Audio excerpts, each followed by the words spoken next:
여러분, 민주노총 산하 화물연대가 7일 0시를 기점으로 총파업에 돌입하겠다 이렇게 선언을 했습니다. 야, 굉장히 빠르게 지금 파업을 선언한 거죠. 그것도 총파업을 말입니다. 윤석열 대통령이 지금 취임한 지가 여러분 알다시피 한 달 이제 겨우 지났습니다. 그런데 민주노총이 총파업에 대한 기치를 내걸고 정부와 정면 대결을 하겠다 선언한 거죠. 사실 한국노총하고 민주노총하고 관계는 좀 뭐라 그럴까 이질적이기도 해요. 한국노총이 조금 보수적이고요. 민주노총이 조금 좌파적이에요. 아니 뭐 조금 좌파적이라보다는 완전히 좌파라고도 이야기할 수 있겠네요. 조금 좌파 이거는 아니네요. 그런데 윤석열 대통령은요, 한국노총하고의 관계에 있어서는요, 이게 변함없는 친구라는 이야기로 좀 친근감을 가지고 있지만 민주노총하고는요 상대적으로 소원하다 이렇게 이야기하고 있습니다. 그러면 이 총파업에 대한 것도 사실상 윤석열 정부와 민주노총의 한판 대결이라고 봐야 되나요? 아마도 저는 그렇게 봅니다.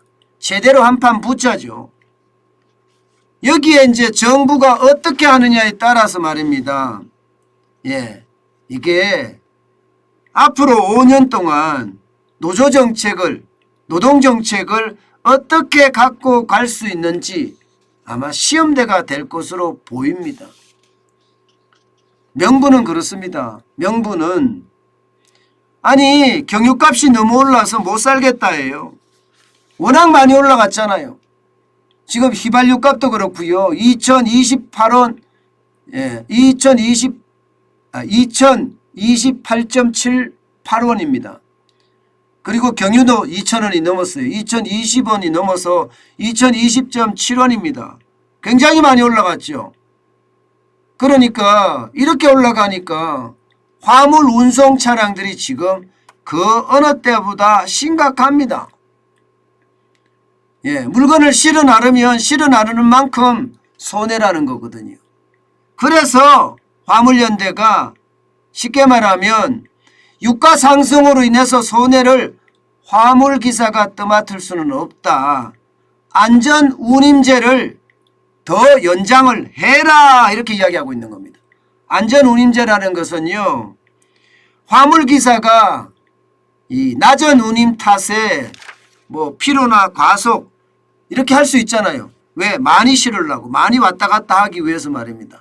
그러다 보면 사고가 나는데 바로 이것을 방지하기 위해서 만든 제도입니다. 문재인 정부가 만들었습니다. 이게 올해 말로 종료가 되는 거예요. 종료가. 바로 이 제도 다시 연장하라 이거 연장하라. 그러면 여러분 지금 휘발유나 경유를 쓰는 사람들은 다 이렇게 해줘야 되는 거 아니에요? 뭐 용달차도 해줘야 되고요. 공장도 해줘야 되고요. 이거 뭐 화물차만 이렇게 해줄 수는 없잖아요. 그죠? 문재인 정부 때야 친노동 정책을 쓰니까 그렇게 간다고 하지만 이 제도를 노조한테만 저는 쓸 수는 없다고 생각해요. 그러면 여러분 거기에 대한 어떤 파급이 어마어마할 거 아니에요. 그러니까 정부도 말입니다. 이게 좋다 해주겠다 이렇게 이야기할 수가 없는 상황입니다. 이게 형평성의 문제도 있고요. 이 형평성의 문제가 결국은 터지면 그만큼 심각해지니까 말입니다. 제가 봐서는요, 명분은 화물차들의 유가 상승인데 사실상은 이 윤석열 정부하고 대결 한번 해보겠다는 뭐 그런 의도가 저는 많이 깔려 있는 것은 아닌가, 저는 솔직히 그렇게 읽고 있고요. 문제는 이렇게 됐을 때 말입니다. 물가 괜찮을까요? 이게 말입니다. 화물이 왔다 갔다 하면서 사실 우리 전국의 공급망이 움직이는 거거든요. 공장에서 생산하면 도매상까지 누군가 실다 줘야 되잖아. 이게 화물이거든요. 그리고 도매상은요, 소매상까지 또 실다 줘야 됩니다. 이게 화물입니다. 그런데 공장에서 도매상으로 안 가면요, 예를 들어서 하이트 진로가 지금 화물차 산성을 쌓아서 공장에서 물건을 못 나가게 막고 있거든요. 그러니까 도매상들이 이제는 오죽 답답하니까 차를 구해서 직접 운전해서 거기 가서 끌러 갑니다. 사러 갑니다. 이제는요. 그럴 수밖에 없으니까 거기에 대해서도 계란 던지고 뭐 갑자기 와서 차에 부딪히고 이러면서 방해를 하고 있는 것도 사실이죠. 이렇게 공급망이 붕괴가 되면 물가는 더 올라갈 겁니다. 5월에 5.4%라는 물가가 결코 적은 물가가 아닌데 6월에는 더 많이 올라갈 수 있다는 그런 이야기가 나올 수밖에 없는 상황인 거죠. 충격적이죠. 충격적이죠. 저는 그런 생각이 많이 듭니다. 이게 노조 말입니다. 노조. 노조는 저는 기본적으로 제 스스로도 인정하는 게 노조예요. 당연히 노조는 저는 있는 게 좋다고 생각해요. 그래서 근로자하고 어떤 견제가 되는 것도 좋다고 생각해요. 그러나 이게 명분 없이 말입니다. 무조건적으로 총파업하겠다? 저는 그런 거 인정 못하겠어요. 대한민국 국민 아닙니까? 그분들도. 지금 경제가 굉장히 어려워요. 오죽했으면 윤석열 대통령이 경제 위기란 태풍이 마당에 와 있다 이렇게까지 표현을 했겠습니까? 경제 위기라는 태풍이 말입니다. 그런데도 지금 천하태평, 자기네들의 이익만 취하려고 하는 노조의 어떤 그 행동을 보면 참 답답하기 그지없습니다. 결국 말입니다. 이번 총파업의 어떤 흐름이 어디로 가느냐가 굉장히 중요할 거예요. 그런데 필요 없습니다. 제일 중요한 것은요, 법 위에 노조 없습니다. 법대로 하면 됩니다. 법대로. 법대로 해서요, 그대로 이게 해야 되지, 더도 말고 덜도 말고요, 법대로. 한덕수 국무총리도 법과 원칙에 따라 엄정히 조치할 거라고 하잖아요. 저는 그렇게 해야 된다고 봐요. 제가 노조 편을 들거나 정부 편을 드는 게 아니에요. 그럴 생각도 없습니다. 저는 그냥 오로지 말입니다. 우리 경제 전체를 두고 봤을 때 과연 이게 괜찮은 건가?